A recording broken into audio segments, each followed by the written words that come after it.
자, 4번 문제 보시면요. 부동산 투자 또는 개발 자금 동원 방법과 관련된 내용이다라고 되어 있는데요. 거기 보면 이제 리츠라는 거는 다수의 소액 투자자로부터 자금을 모아서 부동산에 투자 개발하거나 부동산과 관련된 대출을 해서 발생한 수익을 투자자에게 배당하는 회사나 제도를 말한다라고 얘기를 해요. 근데 아직까지 우리나라에서는 대출 등에 관한 부분은 활성화는 안 돼 있고요. 주로 이 오피스 등을 중심으로 해서 이 부동산 투자 회사가 이제 운영이 되고 있다. 이렇게 보시면 되겠고, 리츠라는 거는 지난번에 설명했지만 얘는 직접 투자 개념은 아니고요. 간접 투자 방식이죠. 예. 그래서 대부분의 후진국은 직접 투자 방식이고요. 부동산에. 예. 그래서 이제 선진국에서는 주로 부동산 투자 회사를 통해서 간접 투자 방식을 채택하고 있다. 그러니까 즉 어디에 투자하냐면 주식에 투자하는 개념이죠. 부동산 투자 회사가 부동산 개발 사업 등에 필요한 자금을 조달하기 위해서 회사를 설립을 하고 뭐를 발행을 하는 거예요. 주식을 발행하는 거예요. 그러니까 자기가 보유하고 있는 지분이 있죠. 예, 지분의 형식을 빌려서 투자자로부터 자금을 모아서 투자 운영에서 발생한 수익을 투자자에게 다시 배당해 주는 이제 그런 형식이라고 보시면 돼요. 그렇죠? 그래서 그런 내용으로 보시면 되겠고요. 거기 5번에 보면 신디케이트는 여러 명의 투자자가 부동산 전문가의 경험을 동원해서 공동으로 부동산 프로젝트를 수행하는 걸 말한다고 해놨죠. 그래서 거기서 보시면 얘는 여러분 시험상에서 나온 거는 얘도 무슨 금융에 해당이 돼요? 얘도 지분금융이에요. 자, 이거는 가령 예를 들어서요. 부동산 개발업자의 전문성 하고요. 투자자의 자금을 결합을 해서 이 부동산 개발 사업 등의 투자 운영하는 방식을 우리가 신디케이트라고 그래요. 근데 이게 자금을 조달할 때는요. 사모 방식도 가능하고 공모 방식도 가능해요. 그러니까 사모라는 거는 소수의 기관 투자자 있죠. 예, 자산가로부터 자금을 투자받는 케이스고, 공모라는 건 공개 모집하는 거예요. 투자자를. 그러면 불특정 다수의 많은 투자자로부터 자금을 보다 쉽게 조달할 수 있는 방법은 뭐겠어요? 회사를 설립하는 거예요. 회사를 설립해서 주식을 발행하게 되면 투자자로부터 자금을 좀 더 쉽게 조달할 수 있어요, 없어요? 있을 거 아니에요. 그때 설립하는 회사가 리치 같은 개념이에요. 부동산 투자 회사. 무슨 말인지 아시겠죠? 그래서 주식을 발행을 해서 그렇게 운영을 하는데, 다만 이 회사라는 게요, 형태가 합자회사 스타일이면요, 사원이 유한책임 사원이 있고요, 무한책임 사원이 있어요. 유한책임 사원은 주로 투자자가, 무한책임 사원은 개발업자가. 그래서 여기서의 투자자들은요, 자기가 출자한 지분에 대해서만 책임을 지는 거예요. 그죠? 대신에 어디는 참여할 수 없다. 경영에는 참여할 수가 없어요. 경영에 참여하고 싶으면은 한 명의 회사 스타일을 취해야 돼요. 한 명의 회사는 회사 사원이 다 무한 책임 사원밖에 없어요. 이게 그래서 거기 그 4번에 틀린 거는 이제 2번이 틀린 거고요. 리치에 자금을 투자하는 투자자는 부동산에 직접 투자한다는 점에서 신디케이션과 공통점이 있다 그래서 틀린 거라고요. 간접 투자 방식인데, 근데 5번에 가시게 되면, 자, 5번 지문에 이렇게 돼 있죠. 합자회사 형태의 신디케이션의 경우 개발업자는 유한책임 사원이 되고 일반 투자자는 무한책임 사원이 된다 그래서 위치가 바뀐 거잖아요. 개발업자가 무한책임 사원, 일반 투자자는 무슨 사원? 유한책임 사원 이렇게 되는 거예요. 시험에 나온 적은 없어요. 그 파트까지. 거기까지 물어보기가 쉽겠냐고요. 그죠? 네? 지금 이거 구조도 이해하기 힘든데, 그러니까 어느 정도 선에서는 잘라줘야 되는 거예요. 그러니까 아까 예를 들어서 제가 증권 얘기를 할 때 구조나 뭐 이런 거 저런 거 얘기를 하잖아요. 그죠? 그러니까 그게 내용이 방대한 거예요. 방대한데 그거를 다 제한된 시간 내에 전하기는 어려워요. 그러니까 여러분 실전이기 때문에 시험에서 언급할 수 있는 내용을 위주로 해서 정리를 하는 거예요. 분량이 많잖아요. 그죠? 그러면 그거라도 그 제한된 내용을 전달하더라도 그거를 이해할 때까지 뭐가 많이 걸려요. 시간 많이 걸리는 거예요. 용어를 이해할 때까지. 그러니까 부단하게 뭐 해야 돼요. 공부하셔야 되는데 그냥 그게 좀 쉽지는 않다는 얘기죠. 그렇죠? 자, 그래서 이제 그런 내용을 우리가 기초로 정리하시면 되겠고요. 그 다음에 이제 뒤로 넘어가셔가지고요. 7번에 보시면은 부동산 투자 회사 제도의 도입에 따른 효과 및 의의를 지적한 것으로 틀린 것을 물어봤을 때요. 거기 보시게 되면은 2번 지문에 자산관리공사, 우리가 캠코라고도 얘기를 하죠. 금융기관, 기업 등은 보유 부동산과 부실채권 등을 부동산 투자회사에 매각함으로써 구조조정을 원활히 할 수 있다라고 해놨죠.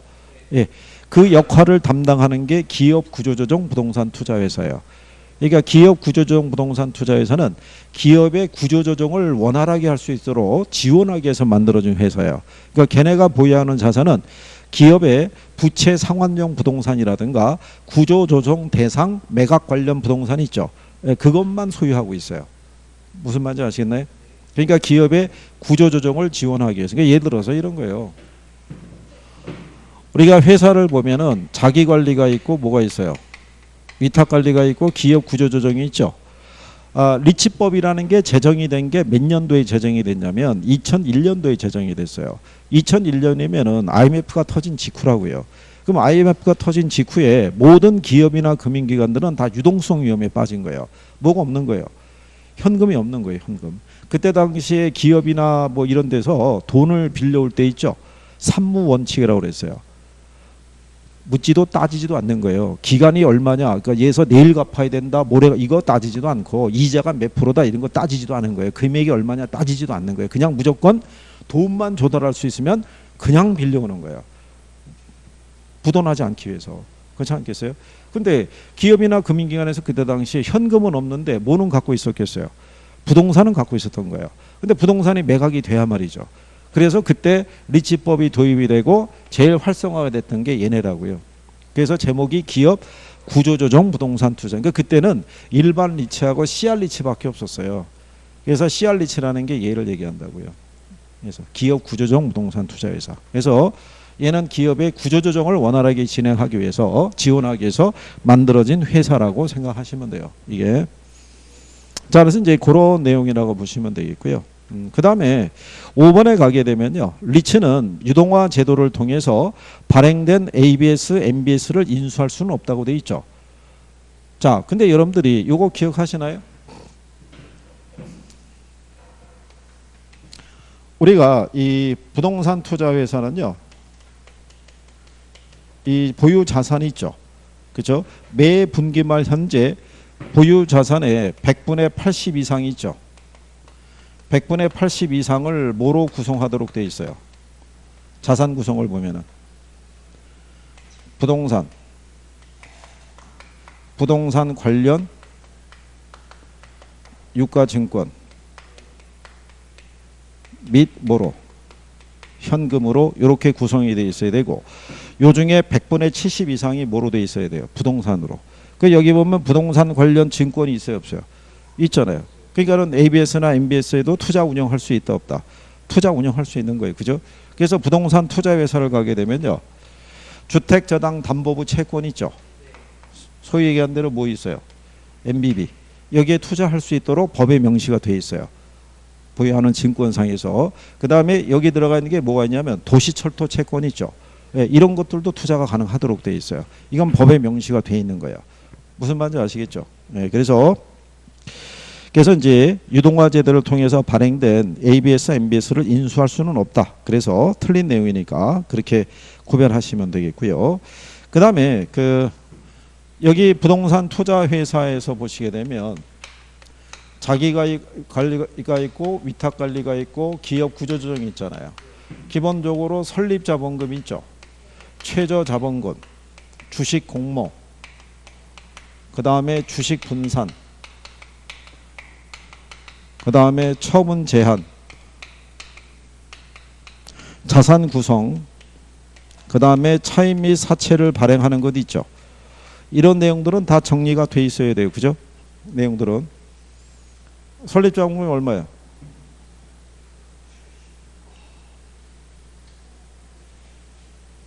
이거 자주 나오는 거예요. 이거 여러분 시험에 지금까지 한 3번 나온 거예요. 3번. 이거 5. 얘네.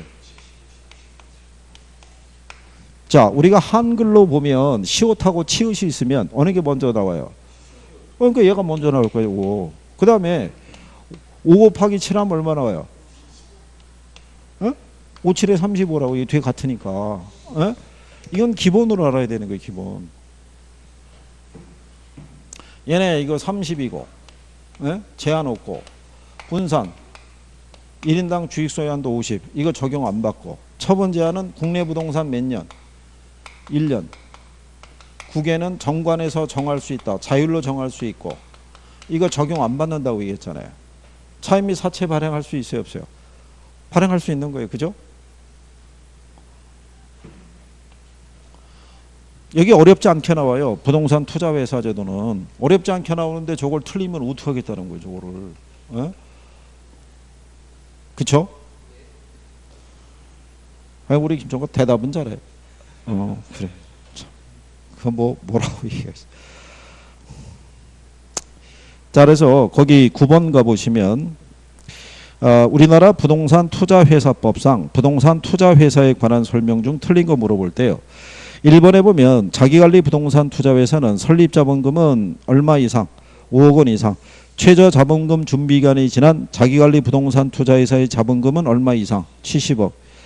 2번에 가면 부동산 투자회사는 영업인가를 받거나 등록을 한 날부터 2년 이내 발행하는 주식 총수의 100분의 30 이상을 일반의 청약에 제공해야 된다 그러죠. 그게 주식 공모사항이에요. 공개 모집해야 된다는 거. 그렇죠? 그 다음에 3번에 가게 되면 차입 및 사채 발행할 수 있죠. 여러분 시험에도 이렇게 나오는 거예요. 부동산 투자회사는 금융기관으로부터 차입을 하고 있지 않다. 이러면 틀리는 거예요. 차입할 수 있다 없다. 차입할 수 있는 거예요. 그죠? 자, 그 다음에 4번 지문에 보면 이렇게 돼 있죠. 부동산 투자회사는 부동산을 취득한 후 5년의 범위 내에서 대통령령이 정하는 기간 이내에는 이를 처분해서는 안 된다고 돼 있죠. 그렇죠? 그러면 대통령령으로 정하는 기간이 이거라고요. 국내 부동산은 몇 년? 1년. 국외 부동산은 정관에서 정하라고. 국외 부동산은 환차손이라는 게 있기 때문에 저게 처분에 제한을 두지 않는다라고 설명한 거죠. 그죠? 무슨 말인지 이해하시겠어요? 우리나라 이 기업들이 외국에 나가서 투자하면은 우리나라 돈으로 투자하는 게 아니잖아요. 달러라든가 유로라든가 엔화로 샀을 거 아니에요. 근데 환율이라는 거는 변할 수 있어요, 없어요? 환율은 변할 수 있는 거예요. 그러니까 거기에 처분 제한을 두면은 시세가 안 좋을 때 빨리 팔아야 되잖아요. 그런데 그게 처분 제한이 있으면은 오히려 환차손이 커질 거 아니에요. 그러니까 해외 부동산은 처분 제한을 따로 안 둔다고요. 정관에서 정하라는 얘기는 니들이 자율로 알아서 하라 이런 얘기예요. 무슨 말인지 하시겠어요? 그래서 거기 5번에 가게 되면 최저자본금 준비기간이 끝난 위탁관리 부동산 투자회사의 주주일인가 특별관계자는 발행 주식 총수의 100분의 30을 초과해서 주식을 소유하지 못한다는 게 틀렸다는 얘기죠. 100분의 얼마? 50. 여기 주식 분산이라는 게 1인당 주식 소유 한도 얘기하는 거예요. 1인당 주식 소유 한도. 에? 이게 예전에는요 100분의 10이었었어요. 주주 1인이 가질 수 있는 주식 소유 한도가. 그러면 뭐가 안 되냐면 책임 경영이 안 되는 거예요. 대주주가 없잖아요. 그래서 지금 최대 몇 프로까지? 50%까지 확대시켜 준 거라고요. 저거를. 그리고 지금 이 얘기를 오늘 처음 하는 얘기가 아니라고요. 그죠? 이론하면서 계속 한 얘기예요. 계속. 그렇죠? 자, 그래서 뒤에 넘어가서 보시게 되면은 거기 10번에 보시면요. 그 2번에 현행법상 부동산 투자회사는 명목형인 자기관리와 위탁관리 그리고 실체형인 기업구조정이 있다면 틀리죠. 여기 이렇게 3개가 있잖아요. 3개. 예? 이렇게 3개가 있으면 요 중에 실체가 있는 회사가 누구예요? 예? 얘만 주식회사라고요. 얘네 둘은 명목회사라고요. 명목회사니까 실체가 없는 회사죠. 그렇기 때문에 얘네는 자산의 투자 운용이 있죠. 자산의 투자 운영을 얘네한테 위탁을 주는 거예요. 누구에게? 자산관리 회사에게. 얘는 자산의 투자 운영을 자기가 직접 한다고요. 근데 얘는 누구에게? 자산관리회사에게. 그럼 자산관리회사의 자본금이 얼마라고 그랬어요? 어? 자산관리회사의 자본금 얼마? 어? 자, 여기 보시면 자기관리 부동산 투자 회사의 최저 자본금이 얼마야? 70억. 자산운용 전문력을 몇 사람 이상 상근으로 둬야 돼요? 5사람. 똑같다고요. 얘도 얼마? 70억. 몇 인 이상? 5인 이상. 이거 똑같은 거예요. 얘가 대행해주고 있으니까. 그죠? 이게 8월 하순이 들어오면서 선생을 자꾸 불안하게 만들면, 그죠? 에? 나중에 우리 종강할 수 있겠어요? 조문을 열고 선생이 나갈 수 있겠냐고요. 예. 전쟁터에 내보내는데, 그렇잖아요?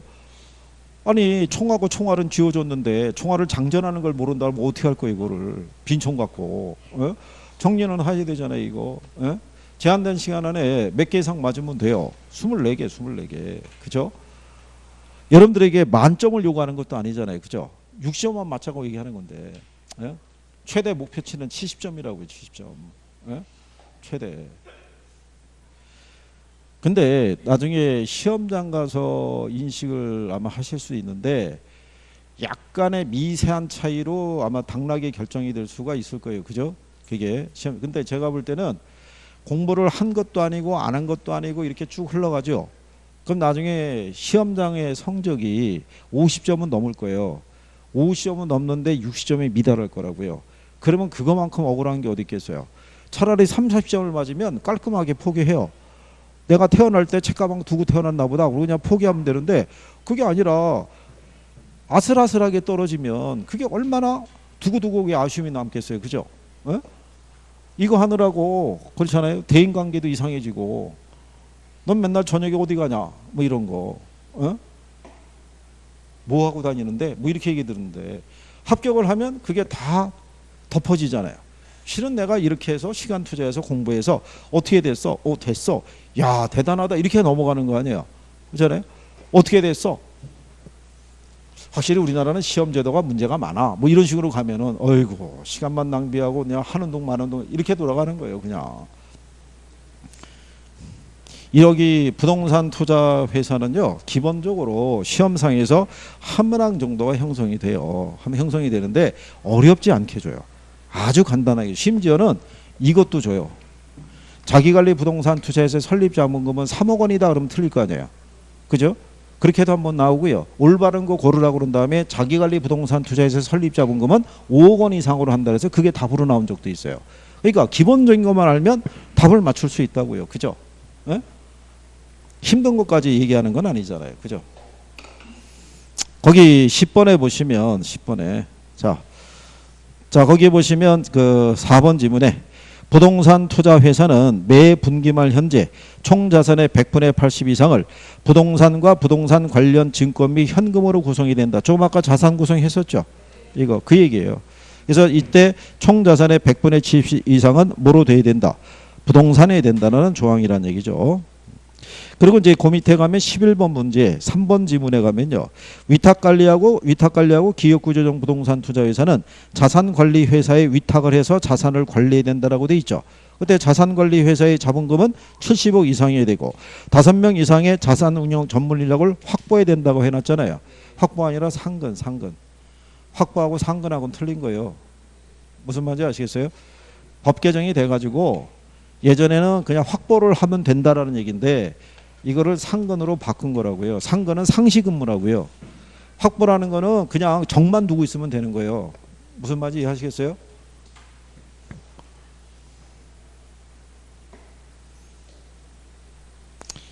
그래서 이제 거기 구성에 대해서 정리를 그렇게 그 다음에 이제 그 11번에서는 5번에 보면요. 부동산 투자 자본에서는 자산의 투자 운영 업무를 수행하는 것을 목적으로 설립했다고 되어 있으니까 틀렸다는 얘기예요. 자산의 투자 운영은 여기 보시면 자 얘네들은 명목회사죠. 그러니까 자산의 투자 운영을 직접 할 수가 없어요. 그러니까 얘네한테 위탁을 주는 거예요. 누구에게? 자산관리회사에게. 그러면 이 투자 자문회사 있죠. 자문회사는 부동산 개발 사업에 대한 자문 및 평가 등만 해주는 거예요. 그러니까 얘네가 자산의 투자 운영을 직접 한다면 틀리는 거예요. 이게 예전에 한 18회 정도 시험에서 한번 나왔던 적이 있어요. 자산의 투자 운영은 얘네한테 위탁을 주는 거고, 얘는 개발 사업에 대한 뭐 자문 및 평가만 해주는 거예요. 평가. 그러면 투자 자문회사의 자본금은 얼마 이상이에요? 어? 얘는 얘네. 자, 5억, 7억, 10억 얼마? 10억. 자산운용 전문력을 3사람 이상을 상근으로 두도록 돼 있어요. 근데 얘네는 그냥 이 조건이 충족이 되는 게, 대부분의 이 투자자문회사가 감정평가 법인들이라고요. 감정평가 법인이면은 누가 당연히 상시 근무하고 있어요. 감정평가사가. 그러니까 얘네 그 조항이 적용이 되는 거예요. 자산운용 전문 인력에 중개사도 포함이 돼야 안 돼요? 되잖아요. 실무 경력이 몇 년 이상? 5년 이상. 그렇잖아요. 아니 지금 그게 이게 반응이 나올 얘기가 아니라니까요. 지금 웬만하면 그냥 정리가 돼 있어야 된다니까요. 지금. 예? 그래서 11번에는 5번이 잘못되어 있다는 거를. 예. 자, 그 다음에 이제 뒤로 넘어가셔서요. 13번에 보시면 우리나라 이제 부동산 투자회사법상에 부동산 투자회사에 관한 설명 중에서 옳은 거 물어봤을 때, 1번에 보면 위탁관리 부동산 투자회사는 자산운용 전문 인력을 포함한 상근 임직원을 고용할 수 있으며 지점을 설치할 수 있다 그러면 틀리죠. 예, 그것도 시험상에서 가끔씩 나오는 거예요. 그걸 답으로 유도한 적도 있단 말이죠. 그러니까 그런 간단한 거 외에는 크게 안 물어보니까 그런 정도라도 정리는 해두셔야 되는 거예요. 그죠?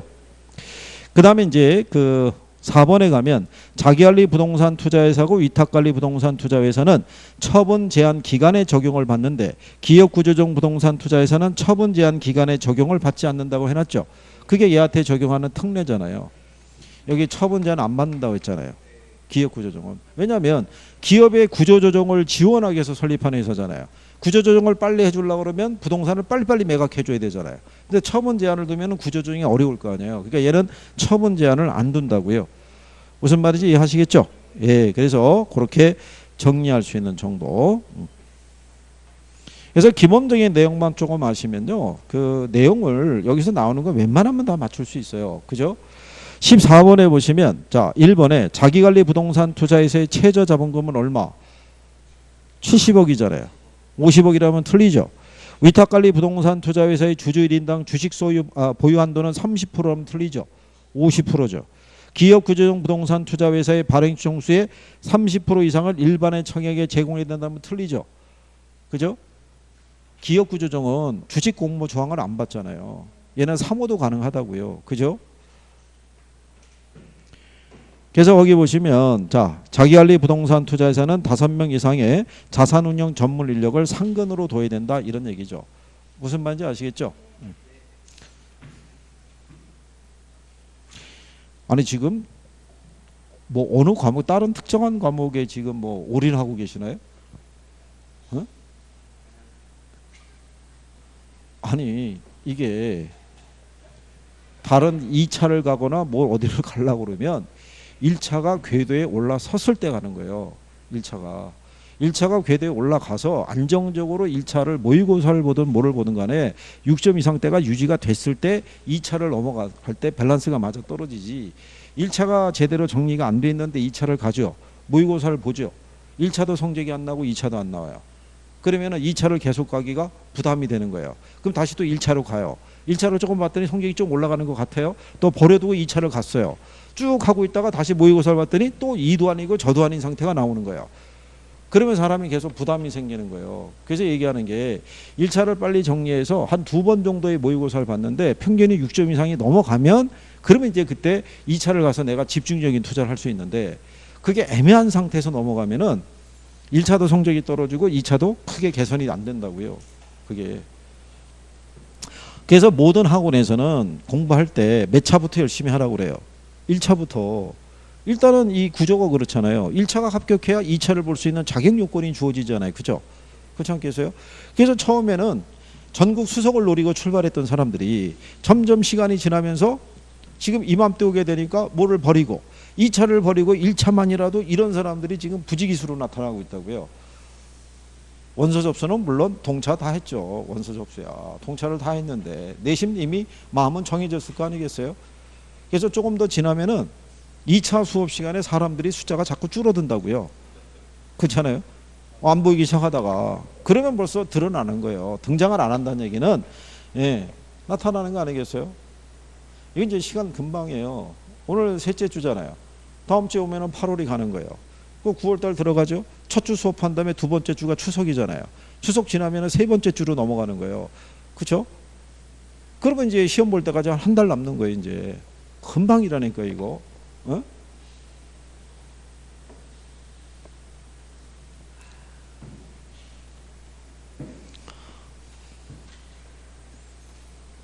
좀 하여간 그 정리를 지금서부터는 선택과 집중을 잘 하셔야 돼요. 지금 정도 오면은 여러분들에게 학습 공부하는 시간이 많이 투자되는 학습 방법은 권해도 여러분들이 안 움직여요.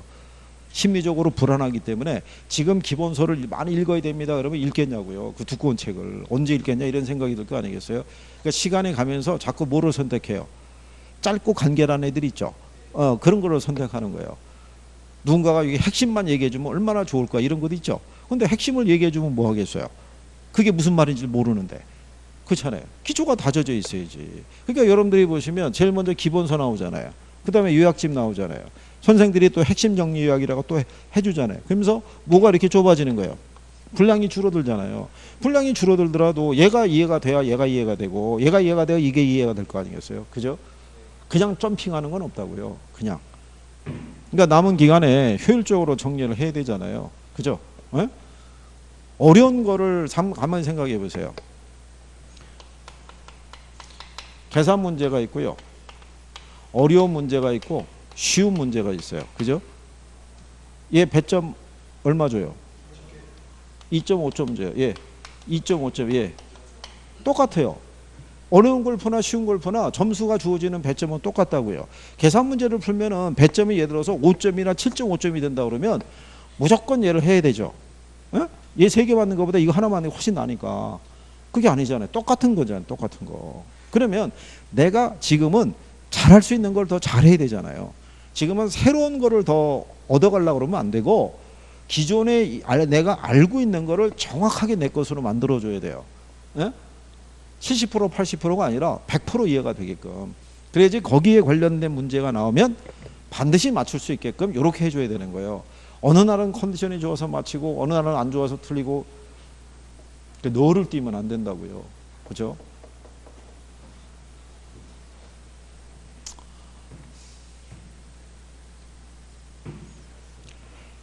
좀 효율적으로 좀 해주세요. 그죠? 예. 자, 뒤에 가서 17번에 보시면 주택금융공사에 주택연금제도라고 돼 있어요. 그죠? 예. 소유자나 배우자가 만 60세 이상이면 되죠. 예. 1세대 1주택자이면 원칙적으로 대출받을 수 있죠. 예. 근데 뭐 주택이 보유주택이 있죠. 다가구 주택을 갖고 있어도 할 수 있어요, 없어요? 할 수 있어요. 1가구 2주택자도 신청할 수 있어요.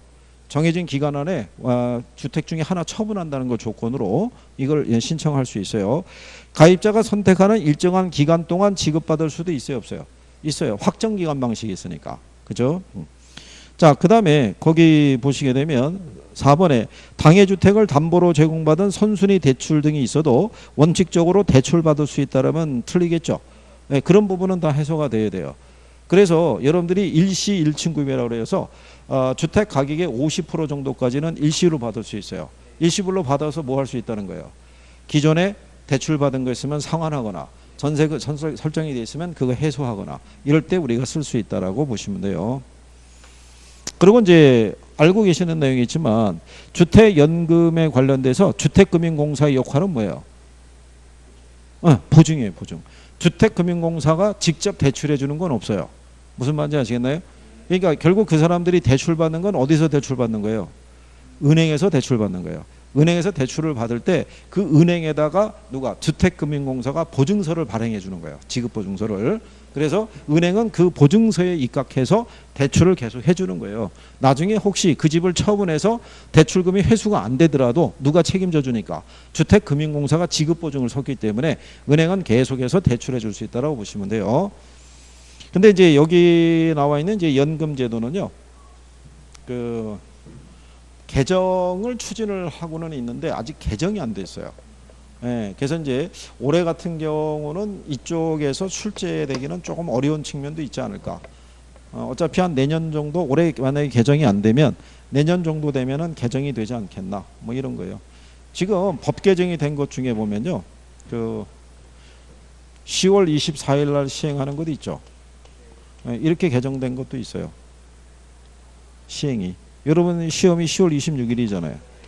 그렇잖아요. 이렇게 해서 법정 개정이 된 것도 있어요. 이렇게 해서 이게 뭐 나중에 이제 다 문제로 정리해드려요. 분량이 많으니까 그렇게 할 수는 없고. 그리고 벌써 예정돼 있는 애들도 있어요. 여러분들 아시다시피 그 부동산 거래 신고에 관한 법률이 있죠. 거기 보면은 거래 신고를 계약 체결일로부터 며칠, 60일, 그게 30일로 바뀌는 거예요. 그러니까 내년서부터 개정 시행이 그렇게 돼요. 그러니까 올해는 그 내용을 물어볼 리가 없죠. 내년 이제 초가 되면 개정이 되니까. 그렇지 않겠어요? 그러니까 어쨌든 바뀌는 내용이나 이런 것들도 정리는 해주는데 얘네는 지금 바뀐다라고 연초에 얘기는 했다고요. 초반에. 그 연령서부터 시작해서 이게 대상주택의 금액이 있죠. 시가가 아니라 공시 가격 뭐 이렇게 바뀌는 걸로 다 얘기를 했는데 지금 국회에서 이게 지금 안 되고 묶여 있는 게 무지장이 많다고요. 틀림없이 이게 아마 10월 달 정기국회가 됐을 때 한 번에 막 쫙 넘어갈 가능성이 커요. 그러면 시행은 대부분 10월 시행이 아니라 몇 개월 지나야 시행이 될 테니까 그 내년도 얘기라고 할 수 있죠. 그래서 지금은 그냥 기본적인 내용 정도만 정리해 두셔도 되더라. 뭐 이런 얘기고요. 그 다음에 이제 이거 한 페이지 넘기셔가지고요. 거기 312쪽에 가면 주요 기출문제라고 해놨죠. 예, 프레트 금융에 보시면요. 자, 3번에 프레트 금융의 자금은 건설회사 또는 시공회사가 자체 계좌를 통해서 직접 관리한다면 틀리죠. 아까 뭐를 통해서? 에스크로 이렇게 얘기하잖아요. 그럼 옆에 가시면은 22번에 부동산 투자회사 법령상 부동산 투자회사에 관한 설명으로 틀린 거 물어봤죠. 2번에 보면 자기관리 부동산 투자회사의 설립 자본금은 3억 원 이상 틀린 거잖아요. 그러니까 난이도가 간단하게 주는데 이걸 틀린다는 것도 참 그렇지 않겠어요? 그죠? 그러니까 이건 참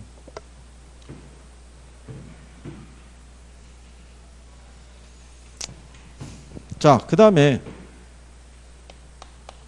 우리 거기 314페이지에 가면 부동산 이용 개발 및 관리론이라고 되어 있는데 원래 시험상에서는요.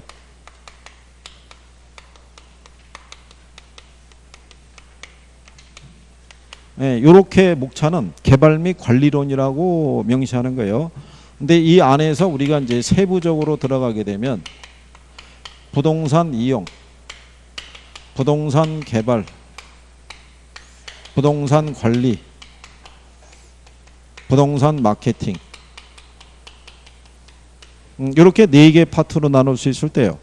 통상 여기서 문제가 2개, 하나 이런 배열 정도예요. 이용은 거의 출제 빈도가 없어요.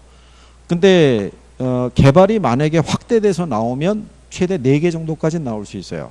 계산 문제 하나 포함해서. 근데 얘는 일단 매년 출제돼요. 얘는. 그리고 관리하고 마케팅은 예전에는 둘이 똑같이 한 문제씩 나왔는데 근래 보게 되면 돌아가면서 나와요. 그러니까 돌아가면서 나오는 이유가 뭐냐면 관리하고 마케팅은 아직 이론 정립이 잘 안 돼 있어요. 그러니까 낼 만한 부분이 거의 제한적이라고 보시면 돼요. 그죠? 그러면 여러분들이 이제 생각해 보실 때 개발 있죠? 개발에서는 뭐를 중점적으로 정리해야 돼요? 개발에서. 에? 개발에서. 아니 이걸 제가 수업할 때마다 적어주는 거잖아요. 이 파트 들어가면 제목 주고 그때마다 적어주잖아요. 그때마다. 일단 근래 자주 인용이 되는 게 뭐냐면 개발의 위험이에요. 그 다음에 두 번째가 뭐냐면 민간 개발 방식이 있죠. 예, 민간 개발 방식 하면 떠오르는 게 뭐 있어요? 민간 개발 방식 하면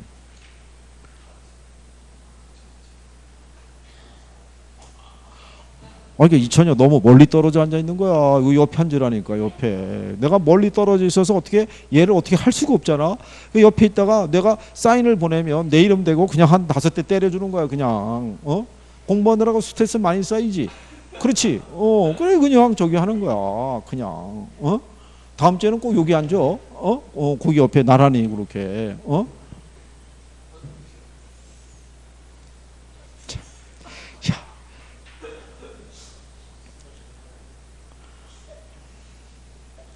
지금 그러니까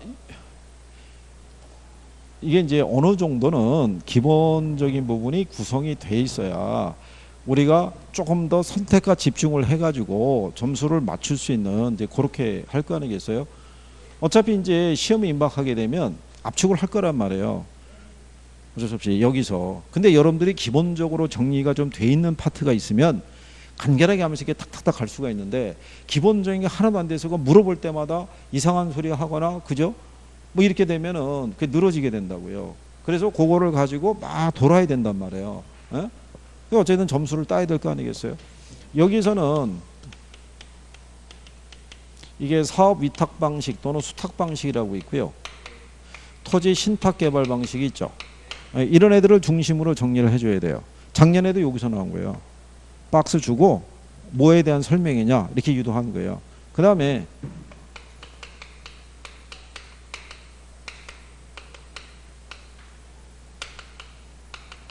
민간자본 유치 사업 방식 있죠. 네, 여기서는 뭐를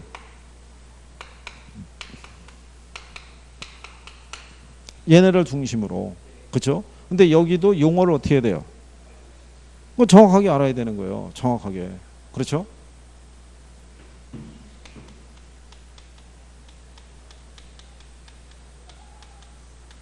사회 기반 시설 있죠. 네, 이게 설치가 시급해요. 그죠? 그럼 2개 방식 중에 뭐 써야 돼요? 네? 밑에 거 빼고 얘를 써야 된다고요. 얘를. 무슨 말인지 아시겠어요? 그러니까 예를 들어서 얘를 제가 학원마다 다니면서 물어본 거예요. 이거 BTO 주로 뭐 할 때 씁니까? 그랬더니 뭐 도로, 터널 막 나오는 거예요. 그죠? 근데 도로하고 터널이 안 나오면 어떻게 할 거예요? 내가 외운 건 그거밖에 없는데 도로하고 터널밖에 없는데 아무리 봐도 도로, 터널이 없는 거예요. 그죠? 도로, 터널, 항만, 예? 공항 이런 애들 있죠. 다리.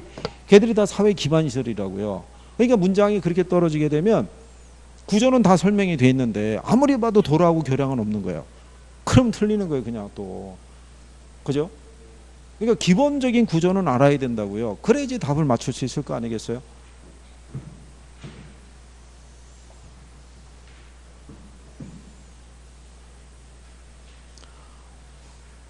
자, 관리를 가면요.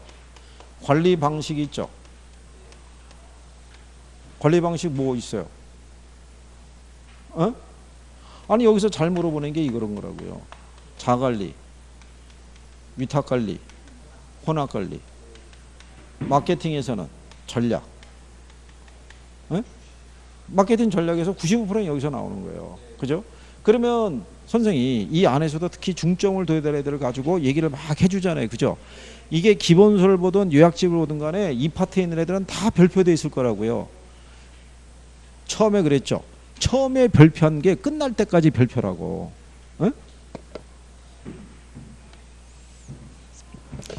정리 좀 해주시고. 그렇죠? 예? 자, 거기 1번에 가시게 되면요. 예, 부동산 이용에 대한 부분이 있는데요. 거기 보면 자 이런 게 있어요. 토지 이용의 집약도라고 있어요. 토지 이용의 집약도라는 건요. 단위 면적당 토지에 투입되는 노동하고요. 자본의 상대적 양의 크기로 측정해요. 단위 면적당 투입되는 노동과 자본의 양이 큰 거를 무슨 이용? 그걸 집약적 이용이라고 그러고요. 이게 작은 거를 무슨 이용? 그걸 조방적 이용이라고 그래요. 그러면 집약적 이용이라는 건 뭐겠어요? 공간을 수직으로 올리겠다는 거예요. 건물을 고층화시키겠다는 거예요. 그죠? 그러면 조방적용은 뭐예요? 수평으로 확대한다는 얘기예요. 그러니까 여기는 면적을 많이 사용한다는 얘기고 이거는 공간 활용을 늘린다는 얘기라고요. 근데 그렇다고 그래서 이게 상부로 공간을 늘리더라도 이게 뭐 400층, 500층 이렇게 올릴 수는 없다고요. 그죠? 올리더라도 뭐가 존재하는 거예요? 한계가. 그걸 우리가 집약 한계라고 얘기를 해요. 그죠? 그러면 수평으로 공간을 확대시키더라도 역시 한계가 있겠죠. 그걸 뭐라고 얘기한다? 그걸 조방 한계라고 얘기를 해요. 그래서 얘를 상한선, 얘를 하한선으로 해서 이 안에서의 공간 이용에 최유 이용을 추구한다라고 생각하시면 돼요. 이게 그래서 거기 1번에 5번 지문에 가면 토지 이용에 있어서 단위 면적당 투입되는 노동과 자본의 크기 있죠. 그래서 집약도가 높을수록 집약적 토지 이용이 되고요. 집약도가 낮을수록 무슨 이용? 조방적 토지 이용이 된다라고 보시면 돼요. 그래서 거기 4번에 보면 집약 한계라는 것은요. 총 수익과 총 비용이 같아져 이윤이 0이 되는 경우에 집약도라고 해놨죠. 그거는 조방 한계를 나타내는 거예요. 여기 있는 이 집약 한계라는 것은요. 한계 수입하고 뭐가? 한계 비용이 같아질 때까지의 이용을 집약 한계라고 얘기를 하는 거예요. 그리고 거기 3번에 보면요. 토지의 최유 이용이라는 것은 경제적 측면에서는 집약 한계가 되는 토지 이용이다라고 해놨잖아요. 그죠? 이 아니라고 보시면 돼요. 집약 한계를 상한선으로 조방 한계를 뭐를 하한선으로 해서 이 안에서의 최유 이용을 도모한다라고 생각하시면 돼요. 그죠? 그리고 이제 거기 보시면요. 2번에 보게 되면 입지잉여라고 되어 있는데 입지잉여라는 건 결국 입지 조건이 양호해서 얻을 수 있는 이익이라고 그랬죠. 즉 목이 좋아서 얻을 수 있는 이익이에요. 근데 그 이익이라는 거는 모든 산업에 동일하게 발생하지는 않는다고 그랬죠. 도심 지역에서는 금융이나 보험업 같이 토지 이용을 집약적으로 할 수 있는 업종에만 발생할 수 있고요. 그죠?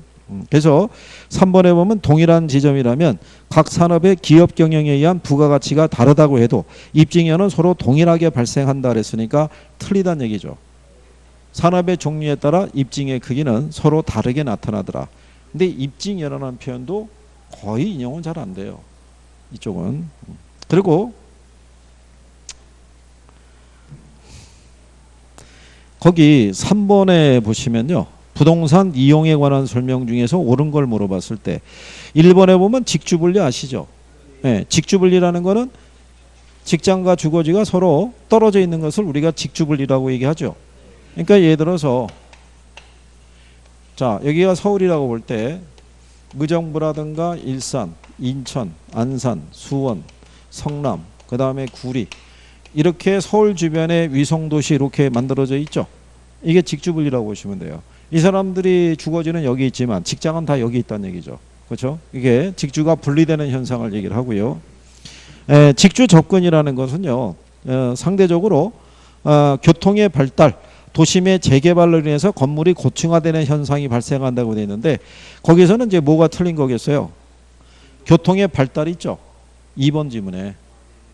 그거는 이 교통의 발달이라는 거는 직주 분리 있죠. 네, 거기에 발생하는 원인이 되는 거예요. 외곽으로 나가려고 그러면 뭐가 발달을 해야 돼요? 교통이 발달해야지 외곽으로 나가겠죠. 그리고 1번 지문에서는 직주분리는 도심의 환경 악화, 고집과 교통의 발달, 공동화 현상을 일어난다고 돼 있죠. 공동화 현상이라는 거는 직주분리의 결과예요. 결과. 자 여기 보시면 오전에는 사람들이 여기 있는 도심으로 다 출퇴근할 거 아니에요.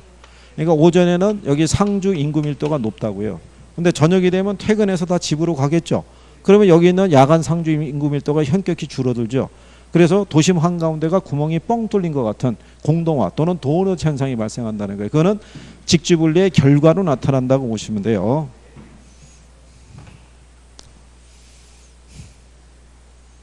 그 다음에 그 4번에 보면요.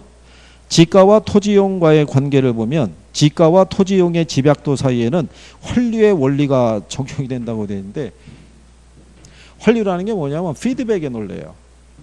피드백에. 그러니까 예를 들어서 지가가 비싼 곳 있죠. 거길 가면은 건물이 어떻게 돼요? 고층화되어 있고 건물이 고층화되어 있는 곳은 대부분 뭐가 지가가 비싼 곳으로 형성이 되어 있다는 거예요. 그러니까 그 동네 지가를 보면은 건물의 규모가 어떻게 될 것인가를 유추할 수 있고, 건물의 규모를 보면 그 지역의 지가가 어떻게 형성이 되어 있다는 걸 알 수 있다는 것도 있죠. 그러니까 상호 피드백 관계가 형성이 되어 있다라고 얘기하는 거예요. 그죠? 시험에 나온다 안 나온다? 안 나오죠. 그리고 환류라고는 특히 안 나와요. 무슨 말인지 아시겠나요? 환류라고 얘기하면은 무슨 말인지 아시겠어요? 모르죠. 그러니까 추상적인 내용은 안 나와요. 정확하게. 그죠? 참고하셔도 되겠고.